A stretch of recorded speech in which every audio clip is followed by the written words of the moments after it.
we got 25-year-olds. LeBron James, I love him to death. He's great, done everything but dude is 40. I'm just saying,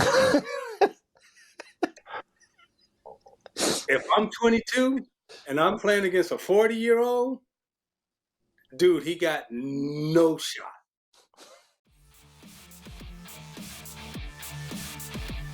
All right, welcome back to the channel, everyone. Hope you all having a good day so far. So here I am again with the Mark Jackson Show. I can't help myself. This time Isiah Thomas is on it. I see that there is 2 videos here, and this time because I'm not gonna sit here and react to 2 full podcasts with you guys. Like, that would be about 2 hours long, and with my reaction would be about 3 hours long. I did something today where I skimmed through without actually listening to it, if that makes sense. But I was looking for interesting questions and interesting conversations. And whenever I found something that I'm like, ooh, that's a cool question, I marked that time down and I saved it basically. So, I can watch it for the first time while you guys watch it for the first time, hopefully as well. And you can get my genuine reaction that way. So, sounds more complicated than it is, really. I've got 2 timestamps. It's not a lot. Anyways, as I always do, I'm going to link the original video down below. The Mark Jackson podcast, I've become a huge fan of this. I know some of you aren't, but I'm loving this podcast a lot. I'm going to link the original vid down below if you want to check out the channel. Everybody else, please leave this video a like. It helps out a ton, and it helps push everything out. I appreciate you all doing it every single time, and I love getting into the comments with you guys. Without further ado, let's get right into this. This is where I started it at 35 minutes in. I can't remember what the question was, but it was the first one that kind of sparked and said, hey, this can open up a conversation. So let's go. What's your thoughts? What's your thoughts on the increased amount of 3-pointers that's being taken right now? Oh, yeah. I think myself and also the fans who are watching the game are looking at it and saying, this is a bad product. We don't like to see the game played this way. Now, the Golden State Warriors with Steph and Clay and Mark's team, them shooting a lot of threes was great because they could do it. Yeah, it made sense. But now you have anybody pull up, and it would be different if they were making the shots.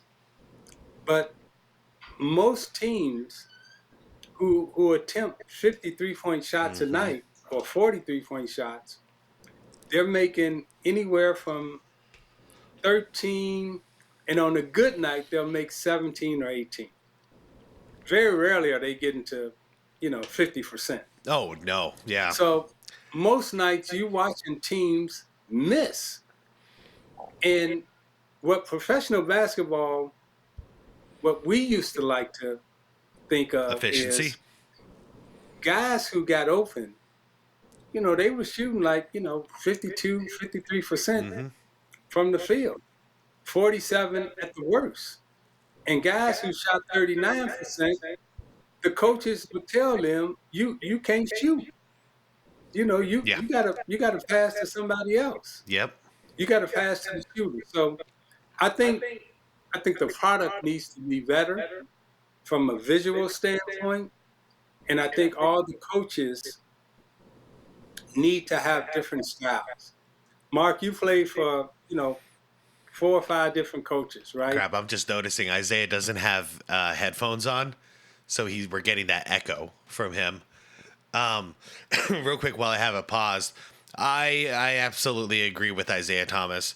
If you were shooting in the low 40s to 30 percentile, percentage-wise back then, your job was to rebound, play defense, and distribute the ball.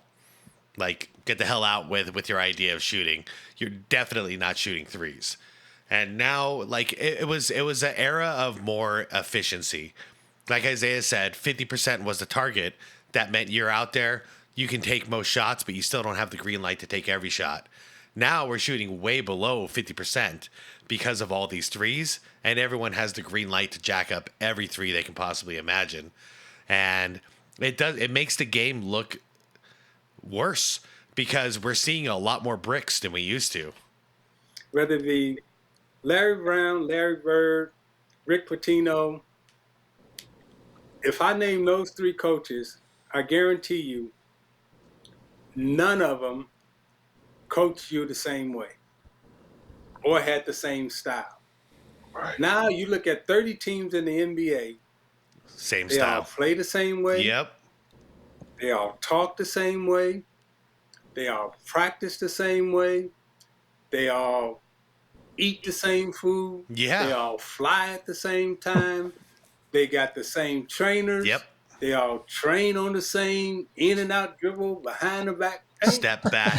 Yep. It's the same. And if you go to the video game, now the video game looks like the NBA game. The coaches, like, forgive me for going on this because you got me going now. No, this is cool because honestly, I disagree with a lot of Isaiah's recent takes just in general, but he's dead on. Like I agree with him 1-to-1 on what's going on. Every team looks the same. Every player looks the same. I can't tell the difference between Jason Tatum and Devin Booker at all right now, you know? And there's other players that are exactly the same when it comes to this. Like, you guys are the exact same player, so you're doing the exact same training and regiments. It's so boring. The reason why we like football, right? We like football is because, hey, most of the time, every team has a different style. Like, okay, Mark Jackson and I were both successful in the NBA, but we played different. Mm-hmm. They did. Muggsy Bogues was successful in the NBA. He played different. Mm-hmm. Magic Johnson was successful. He played different. Rod Strickland was successful. Yeah, Rod Strickland. Now, name me 7 NBA players that play different from the other guy. I hate to say it, most of them come from Europe, and even then, the longer they stay here in the NBA, the more they're starting to look like everybody else. Off the top of my head, Luka Doncic and Jokic. I used to be able to say Giannis, but Giannis is he's kind of looking like LeBron James when it comes to his driving now. You know, he just puts the head down and lowers the shoulder, and he does his drive. And then outside of that, he takes a lot of threes, just like everybody else now. So it's hard to name unique players anymore. And it's crazy. How do you think Michael Jordan became so great? Because he was unlike anybody we've ever seen. And he was successful doing it. Larry Bird, Magic Johnson, Kareem Abdul-Jabbar, all these guys. We never seen anybody like it. They were breaking new ground. Now it's just rinse and repeat. Anybody who's successful, just copy that. It's tough to. You can't name 20. No, I can't name 5. Yeah. I can name one, Giannis Antetokounmpo. Looking at him the other night, 14 three-pointers on the season. He's getting downhill. He's shooting mid-range shots. He's getting downhill at the rim. He's dominant once again because he's winning the battle on his terms. He's not trying to be today's NBA player. He's getting the maximum amount of greatness out of every time he steps on the floor. Yeah, no diss on Giannis at all. But I'm seeing his style blend in more with the rest of the NBA now.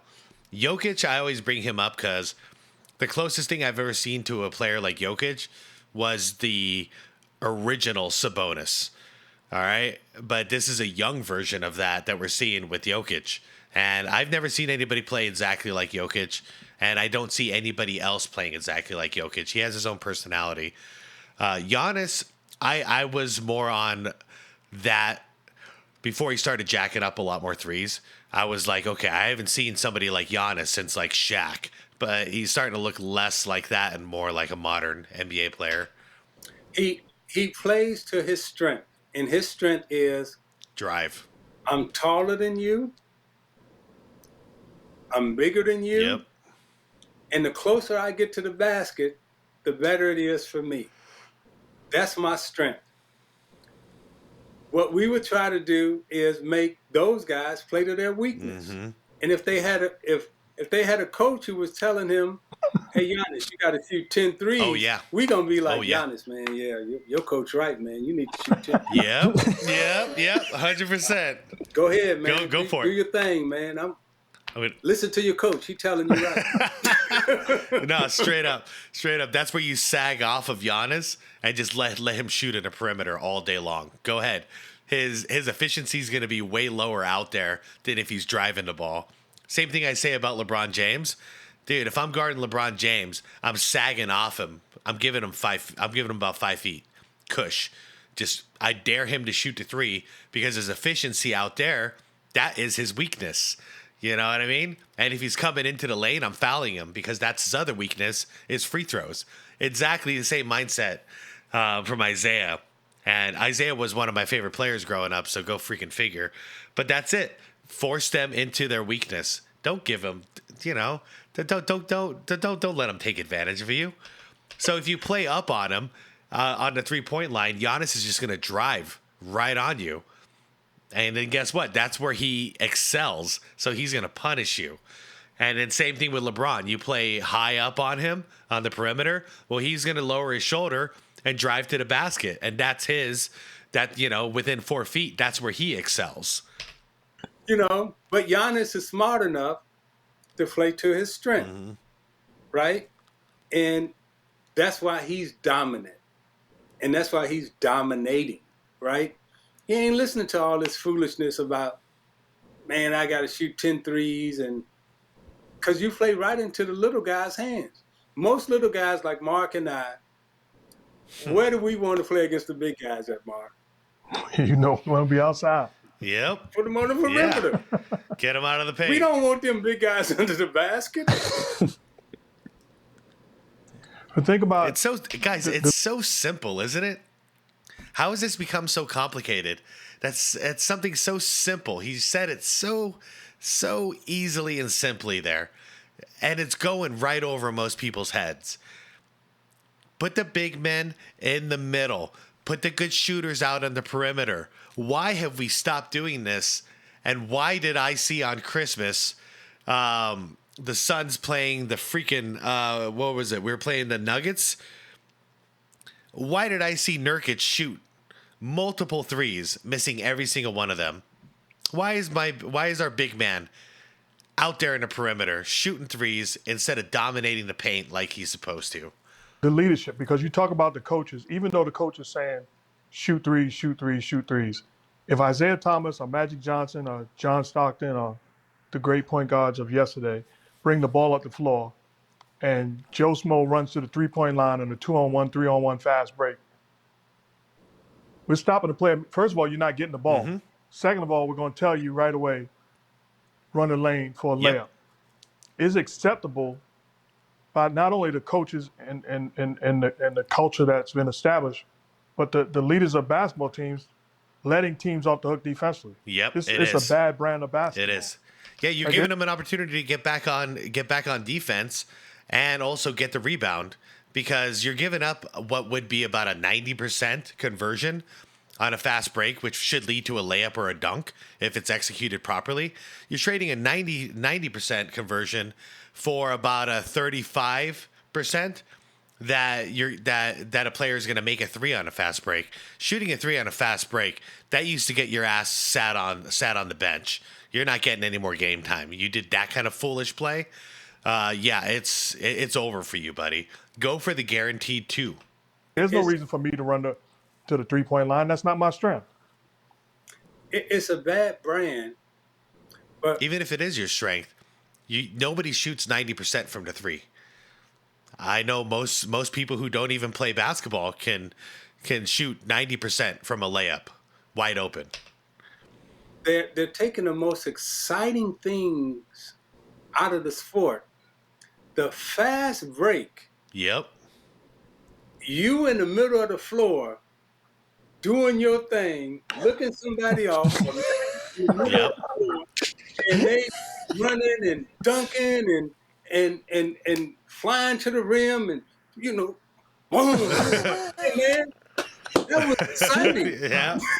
They've taken that out of the game. So ain't no more excitement on the fast break. And Facts. the fast break is run to the 3-point Yep. line, get a three, and if you miss, that's okay. From a fan's perspective, right? It's weak. I love, man, when Scottie Pippen was coming down the middle and he had Jordan and Horace Grant on the wing, and he pop it to Jordan, and Jordan go in and dunk Yep. it. Hey, man, that was the most exciting thing people had seen, right? Magic no looking to James Worthy. You doing but Mark had so many. Throwing it behind his neck, man. Yep. Between his legs, But wait, letting you know, this food is out of position, y'all. Look what I'm getting ready to do. I'm going to throw it behind my neck. So out of position. That's Jewel coming in. Boom. Boom. Hey, man, that was exciting. Now imagine you in the garden and you coming down and you can't be in the middle of the floor doing your thing, and you just got to kick it to somebody and they shoot a three, and maybe they make it, Maybe they don't. maybe they miss Yep. it. Ain't no. Nope, it's not exciting. They've taken the fast break was the most exciting thing in No, basketball. Isaiah's so on point with this because the 3-point ball is that's what we see the most of. It's the dominant shot in the NBA right now. So we finally have an opportunity in a fast break to see something else for a damn change outside of a 3-point shot. But what do we do on the fast break? Penetrate, dish out for a three. So we never get anything fresh. He's right. I didn't think about the fast break so much. That's gone. Ain't no more fast break. He gone. A missed shot used to be, let's go, we out, right? Yep, run. And Rodman coming down, dunking left hand, pointing in the stands, all that's gone. You don't see none of that in the game no more. And when you've taken that out of the game, hey man, it ain't that exciting to watch. Yeah, it's just one shot over and over and over again. 3-ball. We talked about you being a brilliant basketball mind. What are your thoughts on the Emirates Cup? Milwaukee Bucks just won it. The changes that's going on in the league today. The players making $500,000 individually for winning the cup. Motivating guys financially to compete. What's your thoughts on what's going on today? Oh, this should be good. I'm as a former president of the union, I am extremely happy when players can make money. And I want the players to make as much money as they possibly can. But my worry about today's players is not understanding the importance of, hey, you got to keep the door open for the next generation. There's a certain authenticity that you have to bring to the floor every night to make sure that the golden goose that we got, that we live on, you protecting it for the next generation. Yep. And what I see now, not all, but some, they not thinking about the next generation. They only thinking about, what's good for them right now. Now the money is good, and I want them all to make, I want them to make more money. Wow. He's so on it. But I also want them to protect the golden goose and come to the game and come to the arena and let people know that, hey, we got a real good thing here and we want to keep it going. Wow. I just got to interject real quick. I was having a conversation yesterday, actually, with a very close friend of mine. And we were having this exact conversation, but it didn't have to do with sports. It was just the state of the world in general. And I was saying the same exact thing as Isiah is, where I was saying, I have the feeling now that everyone is so set on taking right now. Milk this world for what it's worth right now. And in the process of doing it, I think we're failing the next generation because we're not setting them up for success. We're not preserving this world the way we should be to set up a world that can last for hundreds, thousands of years. I feel like we're pushing it and we're pushing it and we're milking it dry right now. And I definitely see this in basketball. I speak about this often too. We're killing it. We're literally killing the sport right now. And then what's going to be left? So then we're going to get to a point where people are making $100 million a year. Sounds awesome, right? People got to get paid. Yeah, great. But in the process of doing it, we're killing the sport. And if we kill the sport, then that's the thing that brought all the revenue to the players to begin with. Kill the sport, there won't be a next generation of NBA players because this generation is going to take it all. And I'm glad to see somebody like Isiah Thomas saying something similar because I started thinking I'm all alone on this one. That's a wrap for part Okay. one. Part two, let's go. I want to know both of your thoughts on the changes to the All-Star game. It's going to be a new format. I don't know if you guys are both privy to it. If not, I can explain it. But if so, give me your thoughts. Oh, and this guy's body language. Right away. Wait, what I missed? Hold on. If you guys are both privy to look it, at if not, I can explain it. But if so, give me your thoughts. Oh, this guy's body language. Right away. Do I even have to answer? Yeah, he's looking down and shaking his head. Go ahead. Just saying, what made the NBA and professional sports special is that the guys at the park can't do it. Now, all game is trying to emulate what they're doing on the street. Whoa. How many of us have been talking about this in the comments, you guys? Like, this is exactly what we were saying. Man, NBA used to be a whole different standard than park ball. Now the NBA is looking like park ball. Like we talk about with the and one movement and all that from the 90s. Like there is a huge separation in skill between park ball and NBA as far as fundamentals go. But now we are park ball in the NBA. Damn, man, Isiah is just spitting some truth here. You know, I had a little issue with him on his Jordan bashing campaign that he always goes on. But if he's not talking about Jordan, man, Isiah is spitting a lot of truth. At the YMCA, what they doing at the... That's not how we... When you become a pro... Yeah. They aspire to do what you do. Mm-hmm. We got it all backwards in the NBA right now.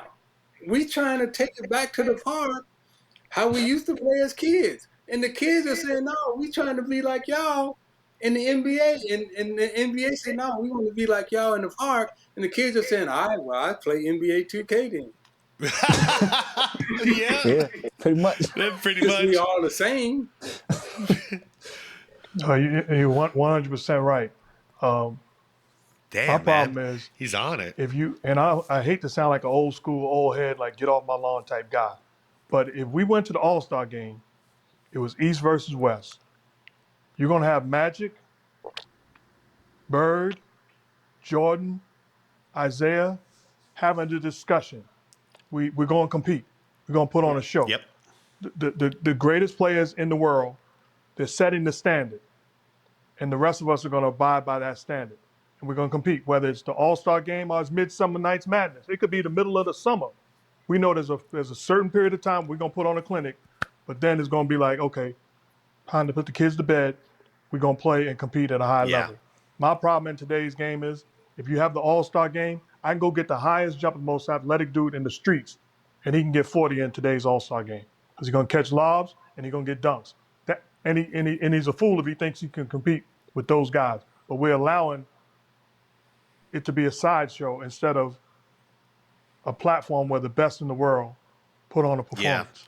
Yeah. Yep. And I agree with you. And that's the danger now because the way the game is played, and the attitude that they bring to the All-Star game, anybody now off the streets thinks that he can compete with the NBA. Well, and he's probably not that wrong. And they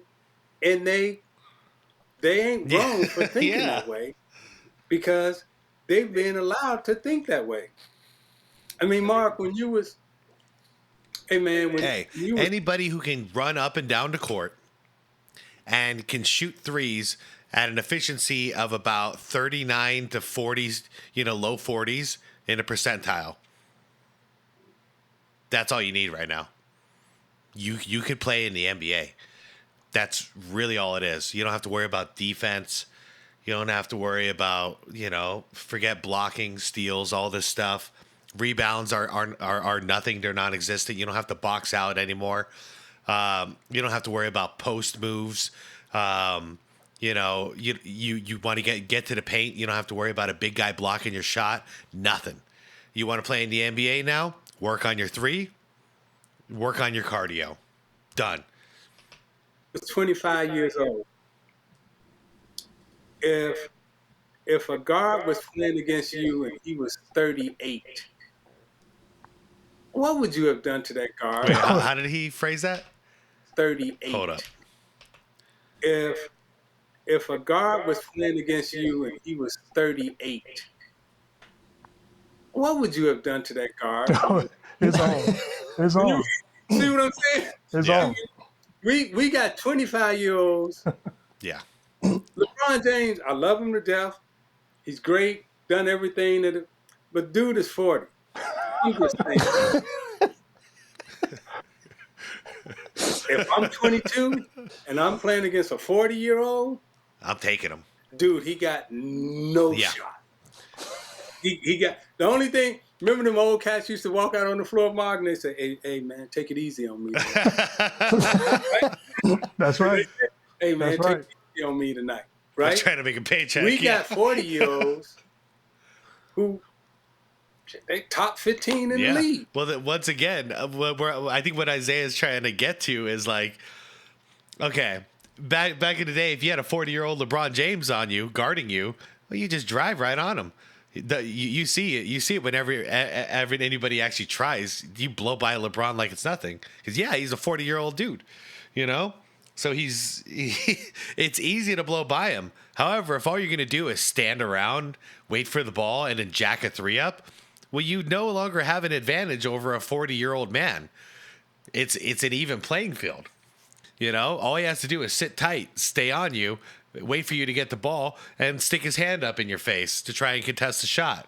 But if you got the ball and you went ISO on a 40-year-old LeBron James, he'll fall over. There's nothing he can do about it. But once again, Isaiah's bringing up a great point. They used to, and back in the day, we used to exploit the opposition's weaknesses as a team and on an individual level. Now, everyone plays exactly the same, so there's no point in it. There's no exploiting any weaknesses whatsoever. Everyone is just, it's like robots. Might as well be like a AI out there playing basketball. They're just following the programming that they have. All right, stand around, jack a three. Stand around, jack a three. Don't worry about boxing out. Run back to the other end. It's crazy.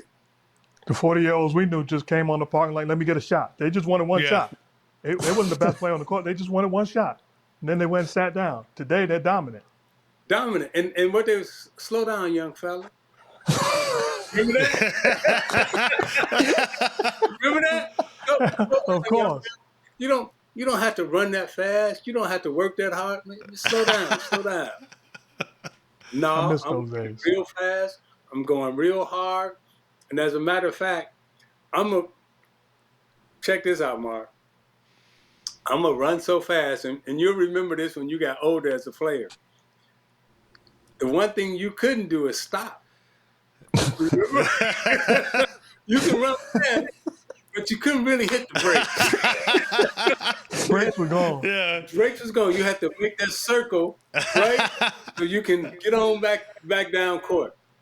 And the young guys, we knew, like, old guys can't run, so I'm going to run fast. If I run fast, I know he can't stop, and he know he can't stop. So what he gonna do? Run by. He gonna slow down, and he gonna let me have my way. It's so I crazy. love I it. watched an interview just the other day, earlier today. Cameron, who's our guy, we love him. They asked him what could he average in the league today. He said, "Today, if I was in my prime," Cameron said he'd average 14 in the league today. Like, He not what are we doing? Who's Cameron? Like, that's my guy. But the level of disrespect, like, that's where we're Okay, at. I don't know who that is, but obviously not a great basketball player because 14 points. But yeah, I get it. Probably the equivalent of like if Steve Urkel was playing. And But he's not wrong.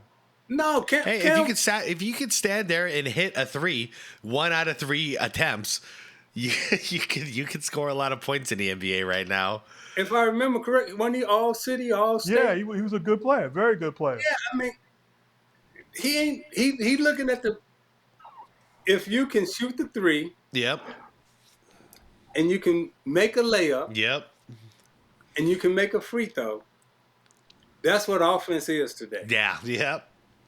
You gotta be shoot the three, make a layup, maybe make all your free Yeah. throws. You don't even have to. You can miss Yeah. some. But if you can do those 3 things, right, you can be in the NBA. Because they say you don't need to know how to do the mid range. Holy crap. I haven't felt this in sync with Isiah Thomas since I was a child. We are on the exact same page. Mid range game, that's Yeah. that's just a wasted Yep. shot. But then they'll have an argument with you about, well, who's the greatest player ever? Michael Jordan. Who's the greatest player ever? Kobe Bryant. What did they do? Mid-range killers. They were the greatest mid-range players ever. Yep. Right. Right. 80, 90% of the time, they caught the ball below the foul line. Yeah, so imagine that. The greatest players we've ever seen play the game, we're not allowed to play like them. What the hell happened? They were great mid-post, so forth and so on. But now you'll say, well, who's the greatest player? Well, Jordan, he's the greatest player. Well, you mean I can't take mid-range shot like Jordan? I can't take a mid-range shot like Kobe? Kobe is my idol. Everybody's talking about Kobe now. Love him. He's my idol and everything else. I can't post up like Kobe. I can't shoot the mid-range like Kobe. I got to go to the three-point line. We can only play like Steph. Yeah, that's where we are today. It's sad, man. to me. Let me ask you about your influences on the sideline. Okay. I wrote one more timestamp down, and that was at the 36 mark, and then we'll go ahead and ride this one out, you guys. That was a cool conversation, though. I'm really glad I'm watching this with you all, because it's exactly what I was thinking, too. It's how can we not emulate the greatest to ever play? The greatest players we've ever seen play the game, we're not allowed to emulate them. Instead, all we have to do is follow data, and data and analytics say shoot the damn 3 more. When did we stop using our brains and relying on computers to this level? Anyways, here's the last segment. Yeah. That's awesome. Last thing for me, who goes to the NBA Finals and who wins it all? I got Phoenix. I got the Phoenix Suns and the New York Knicks in the NBA Finals. I feel you with the Knicks. I hope the Knicks do it, actually. Suns, I don't know. I don't know if we're going to do it. Too many injuries constantly. Our big 3 is never on the court at the same time. And I love it, though. I think it's a luck of the draw then. I think it comes down to, who's healthy and who's lucky. But I think those two teams, if they are healthy, they got good coaching, they got good talent, they got, they got good stuff around them and good stuff in them. I think the Knicks are way tougher. If my Suns do match up against the Knicks in the finals, I think the Knicks would beat us. Because, that's just a way tougher squad. I think those 2 teams, Phoenix and New York, I got those 2 teams in the finals. Covering the game for so long for me, and I know you have ties to Phoenix. but I got so much respect and admiration for Devin Booker and Kevin Durant. Their competitive spirit, their competitive nature, they love to work, they love to put the time in, and they're nasty behind the scenes as far as they want to win. Talk to me about what makes them so special. Well, that's why I picked them, because I've got a chance to see them behind the scenes. Their work ethic, keyword, their work ethic is off the charts. I mean, they work. If you could work 24/7, 365, they do it. They sleep, eat, think, talk basketball. Kevin Durant don't want to talk about nothing else. That's true. That's very true. All he wants to do is go to the gym and shoot. You have to tell him not to go to the gym. His daily routine: wake up, eat, go to the gym, just like it was when we was kids. Devin Booker, right? Him and his father, they work, man. I made the mistake of asking his father. I said, who's Devin Trainer? Who he work out with? Mel said, me. I'm the trainer. I'm the one who, and them two guys, right? They play and they work. And the greatest thing, and I think Coach Bud is seeing now, they are coachable.